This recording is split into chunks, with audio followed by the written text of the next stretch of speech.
दोस्तों, आप सभी का स्वागत है आज के इस स्पेशल एपिसोड में। आज सबसे पहले आप सभी को कहना चाहूँगा हैप्पी रिपब्लिक डे। आज का दिन बहुत ही हमारे लिए ज़रूरी है क्योंकि 1947 में हमारा जो संविधान है उसे लागू किया गया था। यानी ताकत जो है वो जनता के हाथ में थी, न कि कोई लोगों ने हमारे देश को, जैसे आज़ादी से पहले अंग्रेज़ हमारे देश चलाते थे, हम गुलाम की तरह रहते थे।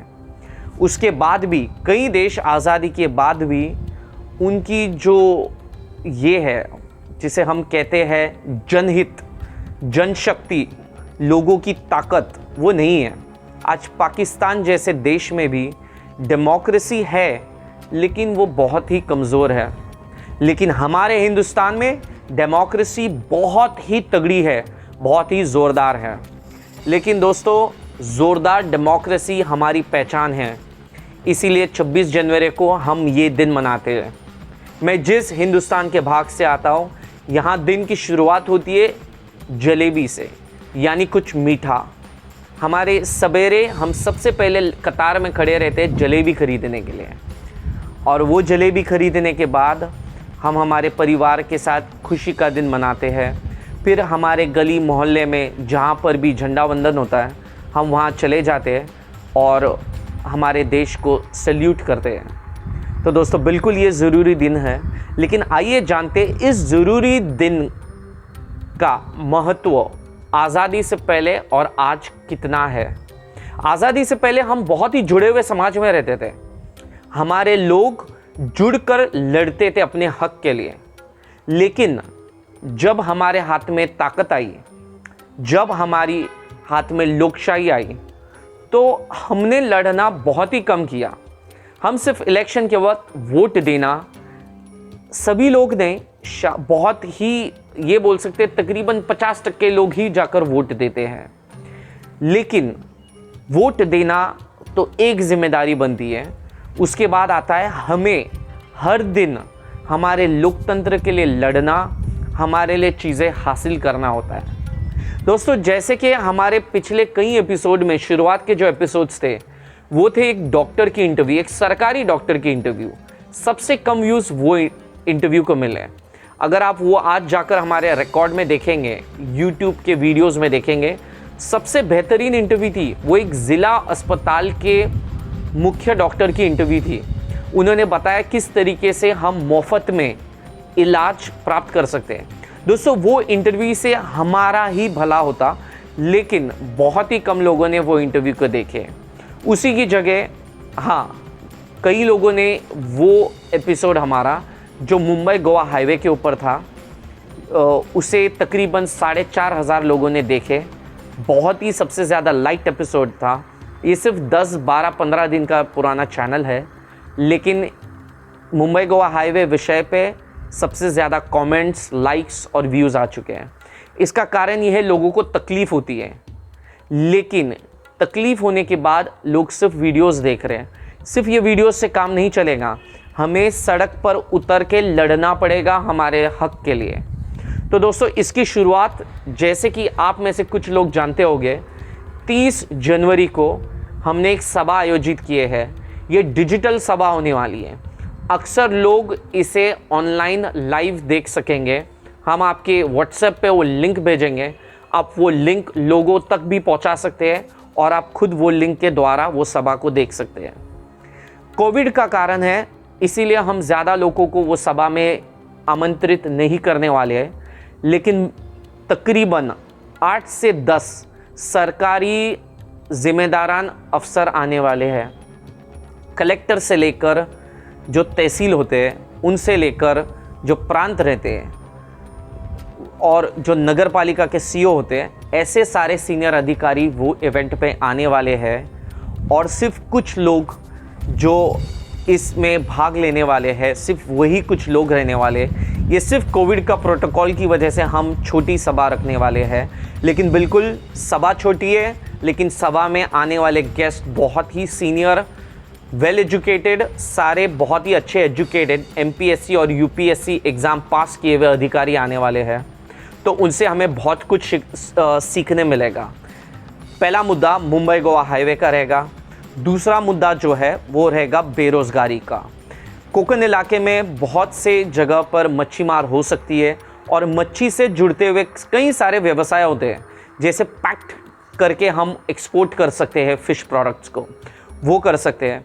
उसके बाद जो बाढ़ आई थी, जो फ्लड्स आए थे, जैसे खास करके महाड़, खेड़ और चिपलून शहर में, उसके बारे में चर्चा होगी। उसके बारे में जो काम शुरू हुआ है वो कब तक पूरा होगा, और ऐसे कई सारे कोकण के विषय पे हम चर्चा करेंगे। लेकिन दोस्तों ये सिर्फ कोकण का विषय नहीं है, क्योंकि हम मुंबई गोवा हाईवे जैसे बड़े मुद्दे पर डिस्कस करेंगे। और ये बिल्कुल निशाना जो साधने वाले हैं वो है नितिन गडकरी जी, जो road and transport union minister है, यानी दिल्ली में बैठ के जिनके अंडर में मुंबई गोवा हाईवे का काम आता है।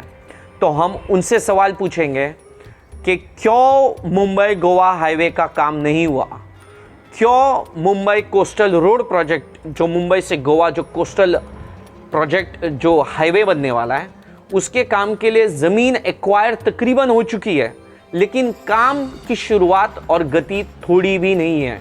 तो ऐसा क्यों? तो ये सारे सवाल हम पूछेंगे उन लोगों से जिन्होंने जिम्मेदारी लिए है। दोस्तों कोकण बेल्ट मेरे हिसाब से बहुत ही कम डेवलप्ड एरिया है, जो कि हमें इसके लिए लड़ना बहुत ही ज़रूरी है। ये कोकण बेल्ट के लिए लड़ना यानी ऐसा नहीं है कि नॉर्दर्न महाराष्ट्र या फिर हिंदुस्तान के अन्य भाग के लोगों को ज़रूरी नहीं है। कोकण से ये शुरुआत हो रही है, लेकिन बिल्कुल हम आपके शहर में, आप जहां रहते हैं वहां भी बिल्कुल बहुत ही जल्द आने वाले हैं। तो आज के शो को यही समाप्त करते कहते हुए कि दोस्तों ये बहुत ही ज़रूरी दिन है, हमारा संविधान हमें दिया गया था, क्यों ना हम सब जागे और हमारे हक के लिए लड़ें। दोस्तों अब हम शुरू करते हैं आज के क्विज़ के जवाबों के लिए, जो कल क्विज़ के सवाल भेजे थे, जो कि चिपलून शहर के जो नगर पालिका है वहाँ के सीईओ का जो इंटरव्यू लिए थे, लेकिन वो चिपलून जाने से पहले खेड़ में थे, तो कुछ सवाल खेड़ से भी जुड़े हुए थे उसमें। तो जैसे पहला जवाब था, सवाल था कि लोगों ने उन्हें सलाह दिए थे कि नहीं दिए थे कि आप खेड़ जाइए या मत जाइए। तो सही जवाब था सलाह दिए थे कि आप मत जाइए, वहाँ का राजनीतिक माहौल ठीक नहीं खेड़ का। ऐसा सीईओ जब खेड़ में ट्रांसफ़र होने वाला था चिपलून से पहले, तब तो सही जवाब था कि सलाह दिए थे। दूसरा जवाब है कि चिपलून की किलोमीटर में दायरे कितनी है, वो तकरीबन है 10 किलोमीटर के ऊपर। तो ये दूसरा सही जवाब। और तीसरा है कि गाड़ी, बिल्कुल जब बाढ़ आती है तो अलार्म सायरन जो बजते हैं उससे लोग जागते हैं, रात के वक्त लोग सब सोते हैं, तो वो सायरन ज़रूरी है कि पानी का लेवल बढ़ रहा है। दूसरा जो बोट्स लगती है वो बोट्स होना बहुत ज़रूरी है। और तीसरा है जो रस्सी लगती है लोगों को बचा के कहीं से निकालने। और गाड़ी जो चौथा था जो नहीं होना चाहिए, तो गाड़ी ये सही जवाब रहती है। तो पहला हमें जवाब मिला विष्णु विट्ठल राठौड़ जी का। विष्णु जी आपने पहले भी मैसेज किए, तो अच्छा लगा आपके मैसेज फिर देखने। पहला जवाब था सलाह नहीं दी, ये गलत रहा, सलाह दी थी कि खेड़ मत जाइए। दूसरा है 15 किलोमीटर, एक तरीके से ये इतना भी गलत जवाब नहीं है, क्योंकि 10 किलोमीटर के ऊपर ही कहा था, लेकिन 10 किलोमीटर अगर जवाब होता तो ज़्यादा एक्यूरेट होता, इसीलिए ये गलत जवाब है। तीसरा है गाड़ी, जो बिल्कुल सही जवाब दिया आपने। उसके बाद हमें मैसेज आया दानिश अब्दुल अजीज़ जी का। इन्होंने एक्चुअली कोई मैसेज नहीं दिए। अगला हमें मैसेज आया मकसूद मुल्ला जी का कि सलाह नहीं दी, 10 किलोमीटर और गाड़ी। पहला है सलाह दी थी उन्हें, तो ये गलत जवाब रहा पहला वाला, बाकी दो सही जवाब थे। अगला मैसेज है हमें इमरान पटेल जी का कि सलाह दी थी। इमरान जी बिल्कुल सही जवाब रहा, सलाह दी थी। दूसरा है 10 किलोमीटर और तीसरा है सायरन अलार्म। तीसरा गलत जवाब रहा, सायरन अलार्म बहुत ही ज़रूरी है। जब बाढ़ आती है तो सोते हुए लोगों को जगाना बहुत ज़रूरी है, क्योंकि उस वक्त अगर लोग नहीं उठे तो पानी भरेगा। सवेरे आप अपने घर के बाहर नहीं जा सकते, न कुछ सामान लेके जा सकते, बच्चों को लेके जाने में दिक्कत होती है। तो सही जो जवाब था वहाँ थी गाड़ी, कि गाड़ी खतरनाक है, गाड़ी आपकी पूरी बर्बाद हो सकती है अगर बाढ़ आई तो, और वो गाड़ी फिर कभी रिपेयर भी नहीं होती है। अगला जवाब है हमें शबाना खान जी का। शबाना खान जी, आप हमारे रेगुलर मैसेज करते हैं, तो आप बिल्कुल लिस्ट में हमारे टॉप पे है। सलाह नहीं दी थी, ये गलत जवाब रहा। सही जवाब था कि सलाह दी थी। दूसरा है 10 किलोमीटर, आपने लिखे 20 किलोमीटर। तीसरा है गाड़ी, और तीसरा जवाब सही रहा। लेकिन ऐसे कुछ गलत जवाबों से आप इस कॉन्टेस्ट से बाहर नहीं होते, आप बिल्कुल इस कॉन्टेस्ट में रहेंगे, क्योंकि हम चाहते कि लोग हमारे जो शो है इससे एक जागरूक नागरिक बने, वो हमारा मकसद है। किसी से झगड़ के टॉप लिस्ट पे आना ये मकसद नहीं है। तो आपके 3 में से एक जवाब भी सही है, तो बिल्कुल आप लिस्ट में टॉप पे ही रहेंगे। हम चाहते कि लोग जुड़े रहे इस शो से, ताकि समाज में जागृति रहे। और शबाना खान जी, एक चीज़ मैं कहना चाहूँगा, आप नॉर्दर्न महाराष्ट्र में रहते हैं, कोकण इलाके से आपका कोई भी रिश्ता नहीं है। हालांकि हो सकता है आपके कोई रिलेटिव, मैं नहीं जानता, लेकिन बिल्कुल आप नॉर्दर्न महाराष्ट्र से है, जैसे कि हमें मैसेज से पता चला। तो फिर भी आप इस कोकण के सवालों के जवाब में इंटरेस्टेड है, तो बिल्कुल आपको कहना चाहूँगा, जैसे आज के एपिसोड में हमने कहा कि ये विषय सिर्फ कोकण या महाराष्ट्र के नहीं, पूरे हमारे हिंदुस्तान के है। आज हम एक एरिया के लिए लड़े तो कल दूसरे एरिया के लड़ने के लिए ये लोग वहाँ साथ देंगे, तो हमें मिल के लड़ना होगा।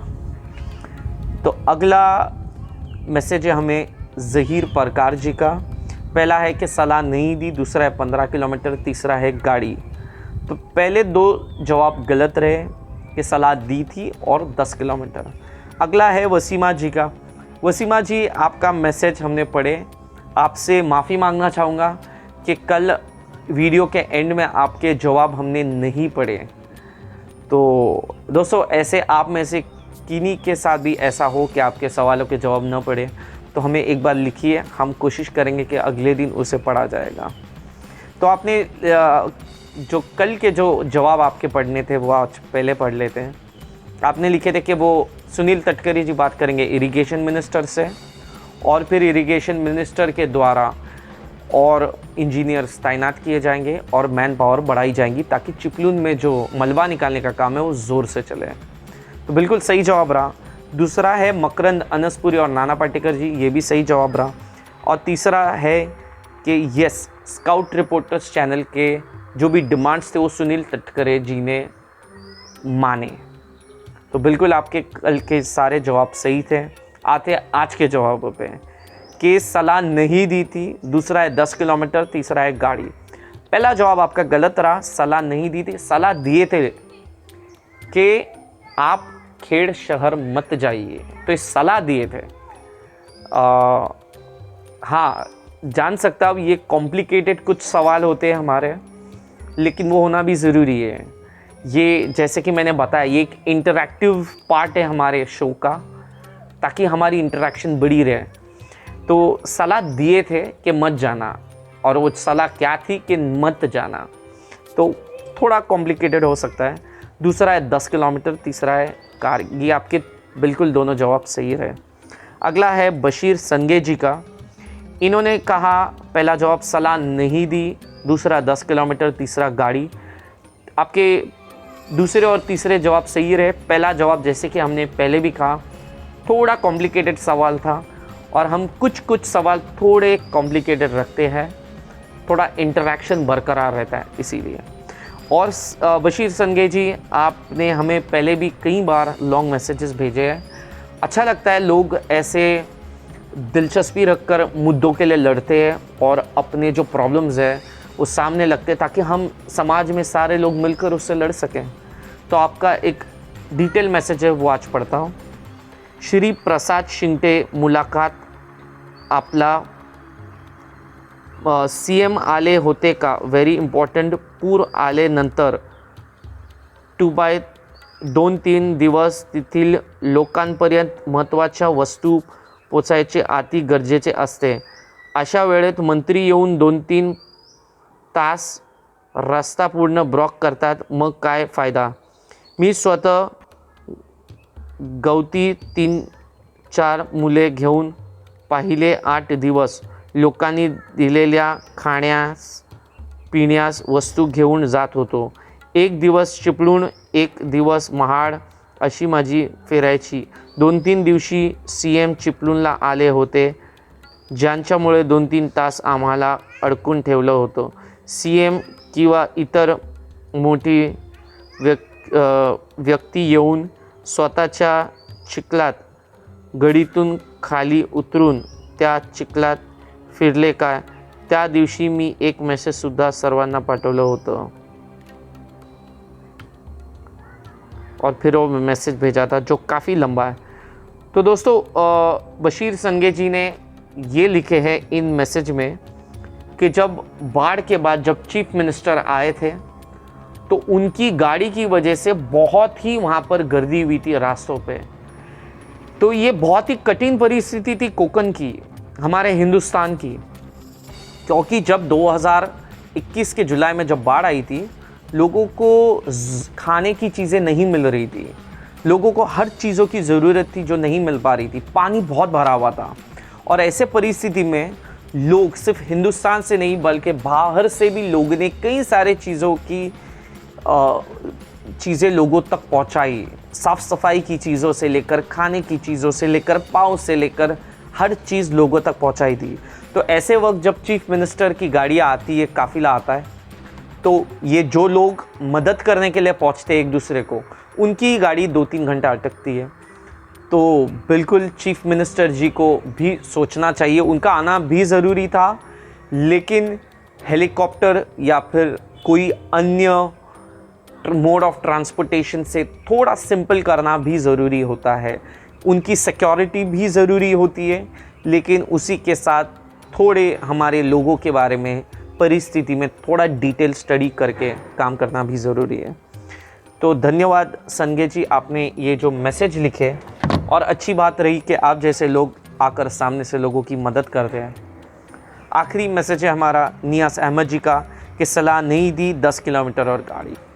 तो आपका पहला जवाब जो था वो गलत था कि सलाह दी थी, कॉम्प्लिकेटेड था, इसलिए जवाब ऐसे थे. और उसके बाद हमें आपके जो दूसरे और तीसरे जवाब है वो बिल्कुल सही जवाब रहे. तो दोस्तों, जैसे कि हमने कहा आज के वीडियो में कि 30 जनवरी को हम सभा लाइव रखने वाले हैं. कोविड की वजह से ऑफलाइन होने वाला है, लेकिन बहुत ही वरिष्ठ अधिकारी आने वाले, कलेक्टर से लेकर तहसील से लेकर CO जो नगर पालिका के होते वो, और जो प्रांत, ये सारे सबसे सीनियर ऑफिसर्स होते हैं, ये आने वाले हैं. सिर्फ एक ज़िला के नहीं बल्कि 2 ज़िलों से, रायगढ़ और रत्नागिरी के. तो दोस्तों, आज का शो यहीं समाप्त करेंगे. जय हिंद.